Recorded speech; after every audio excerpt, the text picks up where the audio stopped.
Hello, this is Heidi Henry from the Heartland Mamas, sending a lot of love to other mama Marie Briel, who's out with family tragedy right now.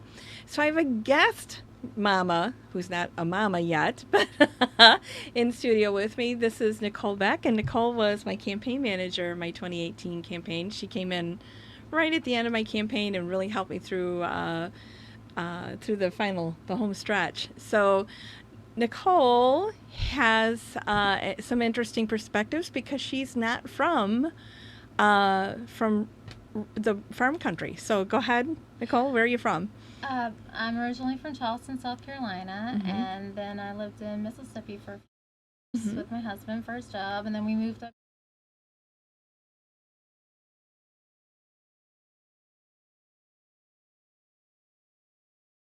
ago, a year Yeah. and a month. So Oh my goodness, it was that recent, wasn't it? yeah, Yeah. So Nicole and I think a lot alike on a lot of labor issues, and I, a good employer is a good employer. I don't care who you are, but if you're a good employer and you take good care of your employees, and you put them as a cornerstone of your business, you will never fail, right? Your husband works for a great company. mm-hmm. You're going to be a lawyer one of these days, and one of these days soon. And I've been an employer off and on my whole life, and well, since I was old enough to so we wanted to talk a little bit about the Bracero program. And the Bracero program actually went on before Nicole was born, and certainly went on before I was really aware of things. It started at the beginning of World War II when we would bring people up from mostly from Mexico and from Guatemala to work in our labor shortage during the war, and it ended in 1964. But during that time, we had 4.6 million people come in on work visas to work.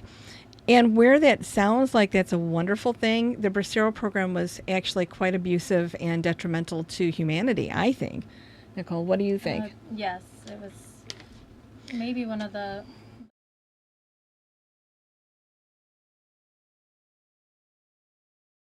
Mm-hmm. I mean, it was on paper and in theory, it was.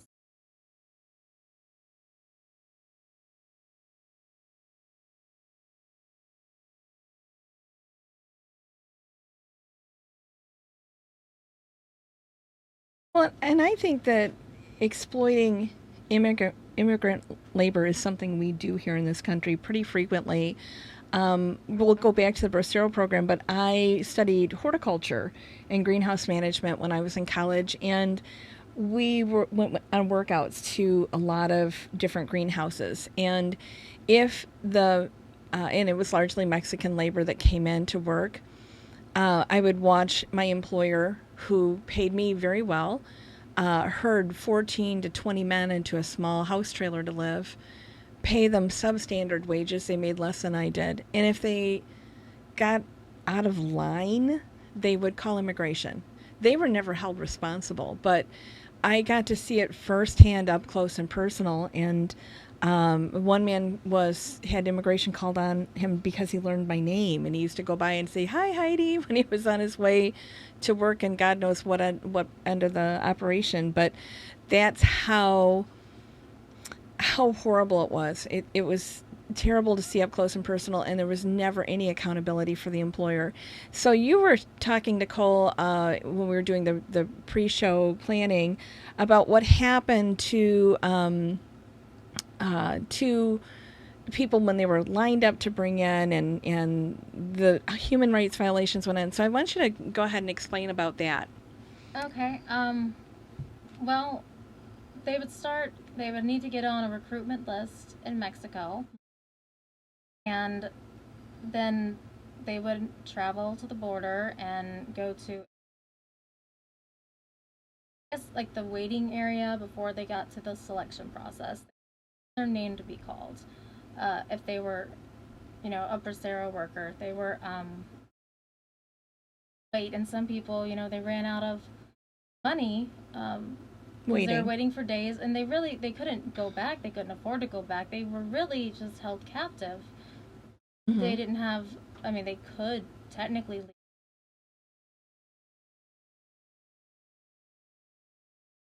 sick, they were the elderly. I mean, because before you got to selection, it was just whoever basically bribed their way onto a recruitment list. And once your name was called, you went, and there's no official criteria for selection of one. He was a representative from Northern.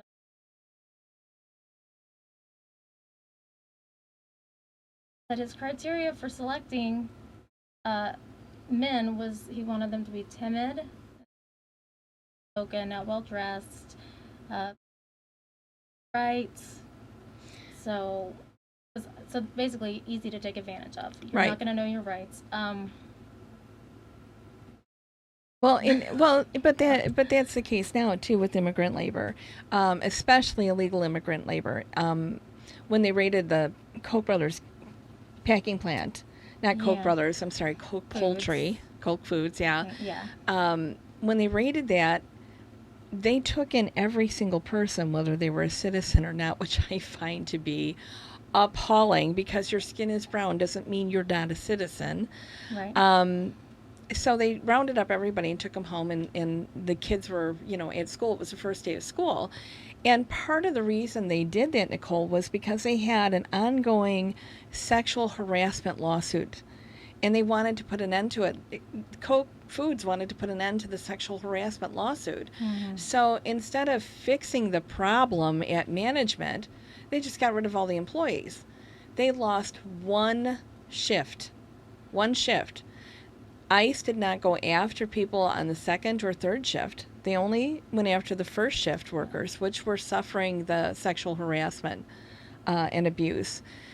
So here's the thing. If we didn't need illegal or migrant labor, we wouldn't have so many people employed in that industry. We wouldn't be able to go pick up 600 people, 300 of them legally, here in this country, American citizens. We wouldn't be able to do that if we didn't divide people by color, by race, by creed. And there is a need, absolute need for migrant labor. So part of the reason I wanted to speak about the abuses during the Bracero program, Bracero means manual labor, or somebody who works with their arms and hands.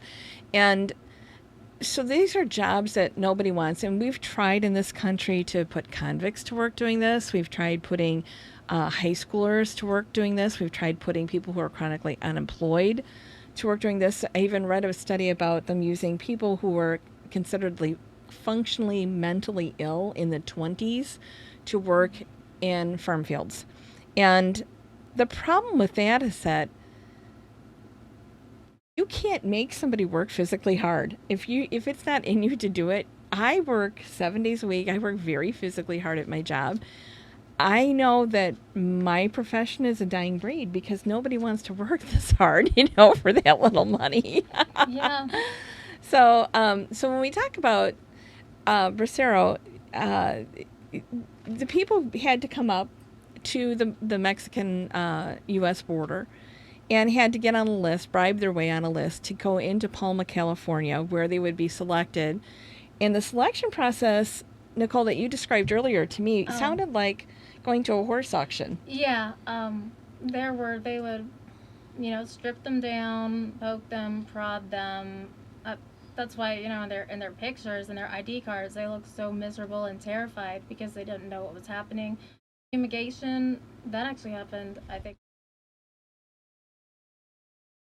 Sprayed chemicals on them, and in some photos from the time, the people spraying are wearing masks, and the men are just naked, nothing covering their eyes or their nose or their mouth. I can't imagine treating people like that, and especially at that time, they were probably spraying them with DDT. Probably. Yeah, actually, probably. Yeah. And they would just examine them like farm animals. Right. That didn't even guarantee your selection. That was just to make sure you were physically able to do the work they were going to require, because it was considered in the fields. Men said you couldn't drink water until you were done. They would put a bucket of water on either side of the field. No drinking until you were done. And if you stood up to stretch your back, they yelled at you to get back down. And no rights, no, I mean, they were treated, if you resisted, you were sent back because they had a surplus of cheap labor. They had all those people waiting to have their names called. They had more people than they needed. So they could get rid of anybody they wanted. There was no accountability. Right. And every time the workers would struggle or have strife or complain, the Department of Labor would change the parameters for how they could be treated, so making things worse for them instead of better when there was human rights violations. So the other thing that struck me when you were talking about it is how careless they were with people who with human life. There just didn't seem to be any regard to the they weren't allowed to join a union for protection. They weren't allowed a union card. They were used as strike busters for the unions, Yes. which was, when it was first started, we were told absolutely not. That would never happen. They would never Right, be it used was- as that- scab labor. Yeah, there was the U.S. government, when the first time they tried the Bracero program was 1917 to 1921. Yes. It didn't work out at all. Well, I mean, it didn't the second time either, but they tricked people into doing it. So the U.S. government, they said they wouldn't be used as strike busters, and farmers were going to have to pay for the round trip transportation, and they were going to receive the same wages as U.S. workers, and the U.S. government had to guarantee the contracts that the farmers provided to the Mexican workers. And those contracts had a lot of things that sounded good. There was they were guaranteed A certain rate of pay. Yes, and insurance, and even like death benefits to be paid to their families, which never got paid out, even when men died working under contract. But usually they would try, if a man got sick or injured, they would just send him home, so they weren't responsible rather than. Right. So, I'm sorry, what was I supposed to Well, say? well, and I just wanted to talk about all the things that went wrong with the last Bracero program. The fact remains that throughout the United States, 5 to 10% of our labor force is illegal immigrant labor. And where do they work? Often they work in the farm fields. Often they do the jobs that we don't want to do. There is nobody who's taking that job. Nobody's lining up to pick apples or cantaloupe or garlic or anything else. But at the same time, we don't have a functioning worker visa program at all. And before Reagan, we used to have kind of a flow back and forth. After the Bracero program ended and Reagan took off at the office, there was like a migrant flow of labor that would come seasonally and then go back south of the border. And it was kind of an accepted traveling way of life for many families that came up. And it went fairly well. Anytime you have illegal immigrants or people who are hired beneath the standard the Department of Labor sets, there is ample and rife setup for neglect, abuse, and just taking advantage of people. So what I would like to do is talk about how we fix this, how we make a worker visa program, because that's what we're lacking to tackle the issue of illegal immigration. Now, I want to say, at the border crisis that we have right now is a combination of illegal immigration, people who are seeking asylum, and legal immigration. So, and we have lumped that all into one nasty, evil concentration camp setup. So that's completely unacceptable. And this is not regarding asylum seekers. This is regarding the migrant labor force that we need. So I don't want to. I don't know that we need another Bracero program. We need a working visa system. Well, we can also use the failures and I'm trying to think. No, No, I couldn't only find the any. employers benefited. But you can Yes. basically use the Bracero program to look and see this is what we can't do, this is what we can do. I think, and one of the problems was the huge agricultural interests, the lobbying in Congress. They have the upper hand. Right. Just because the corporations just had such huge interest, that they would convince the Department of Labor to just do what they wanted. Right. And they would assert that there was a labor shortage, even when there wasn't a shortage of domestic workers in certain states for certain crops. They would say, no, we need the Bracero program here.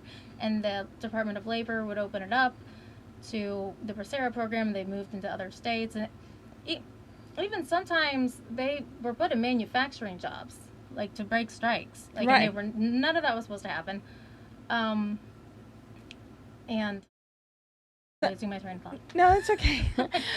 but so we know how we did it wrong last time. We know all the ways the United States can screw up and not take care of migrant labor. Period. We know all those things. We know that we have a long history in this country of labor rights abuses. And we have a wonderful, wonderful workforce, but where our migrant labor shines is really in agriculture. And listen, boomers, we're going to need, like me, we're going to need more healthcare workers. Guess what we're not able to find here in the United States? Enough healthcare workers. So when, my dad is 97, Nicole, and my dad has a lady from Lithuania that comes and takes care of him. Now, she's here legally. She takes care of him. But I know that a lot of domestic workers like that and healthcare workers are not employed legally like my dad's caregiver. They're brought here to nanny. They're brought here to take care of the elderly. They're brought here to clean the house. They're brought here illegally, and there have been very famous cases about this. So my proposal for a Bracero program would be more of a migrant labor visa program, seasonal to a couple of years, where people could apply in their country. So if you're from Venezuela and you want to come up and work here in the United States for a while, you can go to the U.S. Embassy and apply. It shouldn't be a long process. It should be an application process with a background check. There should be need shown here in the United States. I would like to see it administered through the AFL-CIO. I don't think that our government has the backs of migrant labor, especially in this highly charged atmosphere.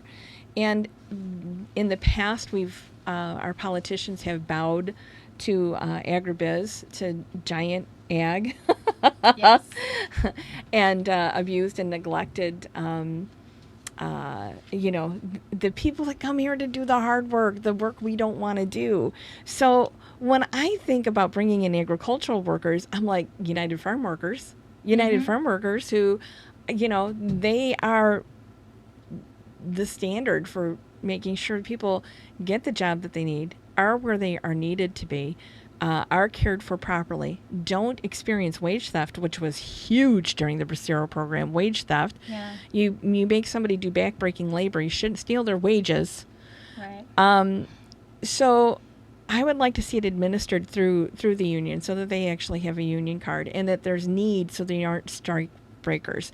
So if you come in and you're working, let me see here, you're working in healthcare, and so therefore you're in there through SEIU or UFCW, that you know that there's a need either at hospitals or nursing homes or in home health, so that you know that there's a need, so the job is not going to someone just because they're going to earn a lower wage, right? And these shouldn't be low wage jobs. No. When my father's cared for, the last thing I want to do is have the cheapest employee I can find. I want to find the best employee because he's a dear, sweet 97-year-old man, and he's going to sing you songs about Jesus until your ears fall off. Because he's sweet and he remembers what he remembers, and so you have to have somebody who's sweet and kind and patient and that doesn't mind, doesn't mind that stuff. So cheap employee, not good. I don't want my kids to hire the cheapest employee to take care of me when I'm 97. No. So what other thoughts do you have on that, Nicole? So well, I agree that, like you said, it can.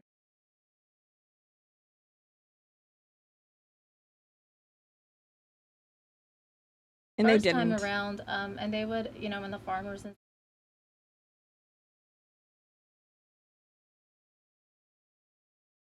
up, Department of Labor would do. Right. Farmers would argue, well, food we can't.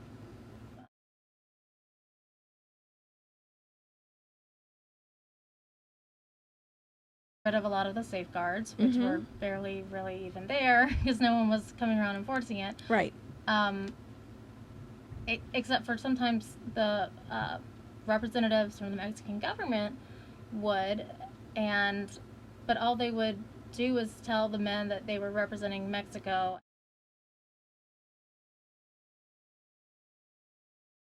Don't just Be do docile. the work because the savings were coming. There was an Keep mandatory sweet, ladies. saving program, coming back to Mexico to 2 of the banks, and that money just disappeared. Gee, So wonder Mexico, yeah, they and took that's, their money. That's the problem with that's the problem when government gets involved is that there's too many fingers in the pot, and I wanted to say this too. In defense of the labor unions, when Reagan passed a lot of the sweeping immigration and rolled back the tariffs and all the stuff he did, part of it was, he coined phrases. And not all businesses have to be unions, but unions are there to protect workers. And we know when we have strong unions, we have a strong middle class. So it's different when you have an employer that respects employees. And a whole different thing when you have an employer that's trying to make as much as they can off of their employees. So, Reagan brought forth the terms like union thugs and that they're dirty and that they're criminals and that it's all part of the mafia. All of that stuff was planted in the Jimmy Hoffa days. And true or not, and not really true in the way that people want to put it in, the thing is that it destroyed the middle class. That rhetoric destroyed it. Now, if we didn't need migrant labor, we wouldn't be having this conversation. But our worker pool is dropping. We have people aging out of the working, people my age and, well, actually older because I'm at the bottom of the boomer class. But people like me are aging out of the workforce. Our young people are not having babies. We have one of the lowest birth rates in our history per capita. So if you look at that, there's not more people coming along to fill these jobs. So my children and their friends, they're just not having children. And as our economy grows and we expand into the green energy sectors and just more different types of country, we have plenty of room for more workers because they always have. Yes. Well, I was just reading a really interesting article today about DACA. And DACA, so we have everything in DACA from lawyers and first responders to military, social services, scientists, Catholic priests. I didn't know that was a big thing. Athletes, architects, mechanics, teachers, accountants, personal care. So those people giving you mani-pedis and cutting your hair, massages, let's see, food service, farm workers, programmers, I said healthcare. So the thing is that DACA is a whole separate issue, not to be confused with this.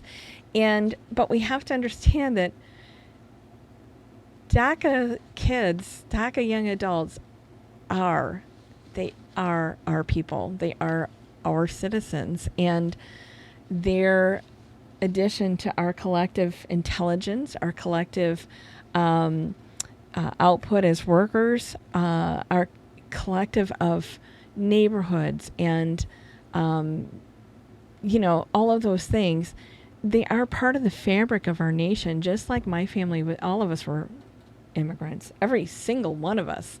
that isn't an indigenous person was an immigrant. And we have to understand that because people have brown skin doesn't make them less important. So I know. Yeah, It's it seems this is the nastiness in our country right now has been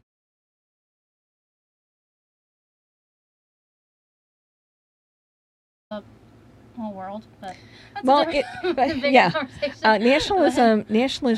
Nationalism, unfortunately, Nicole, is spreading worldwide.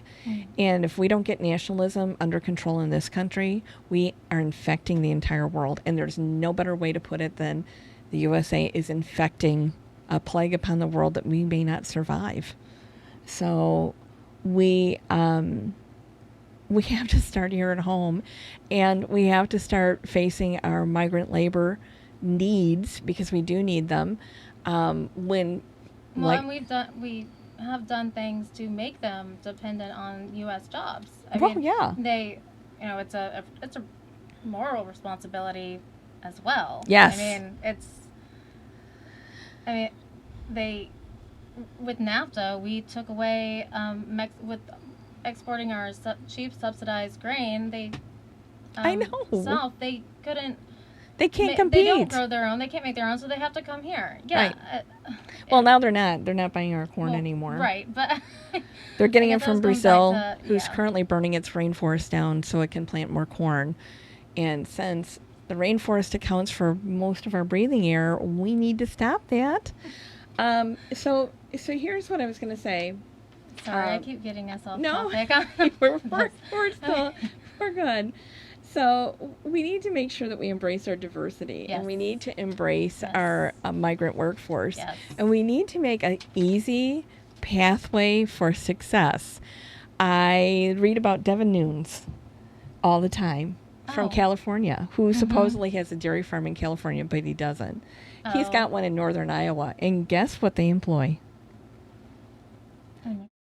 Yes, they do. Guess whose farm's never going to get raided? Nunes. That reminds me, I think at one of Trump's resorts, he has 8 goats. Yes. Classified as Bedford. Yeah, it's property. Bedford. It's got 8 goats. And, anyone other than him, I might be like, that's clever, but I just can't stand him. So, oh my gosh. He's mad. Well, in here, and that's so we can get farm subsidy. Yeah. So here I am in the horse end of agriculture. Guess what I don't get? Subsidies. Guess what I could use this year when hay is at an all-time high? Subsidies. But I can't. I can apply for a loan, which I'm not going to do because I'm not going to pay for the next 4 years for hay I'm going to use this year. So, it's mind-boggling to me who can get a farm subsidy and who can't. The equine industry needs better lobbyists. What we need to do is just be able to stand on our own 2 feet, which we always do. And all agriculture would probably prefer that way, because it's this really weird line that my farmer friends, it's like a tightrope walk. We can't plant too much of this because we'll lose on our subsidy there. We can't have a really great yield because we'll lose our subsidy there. Oh, look, we have a poor yield year. We get a bigger subsidy. So the incentives are just really whack.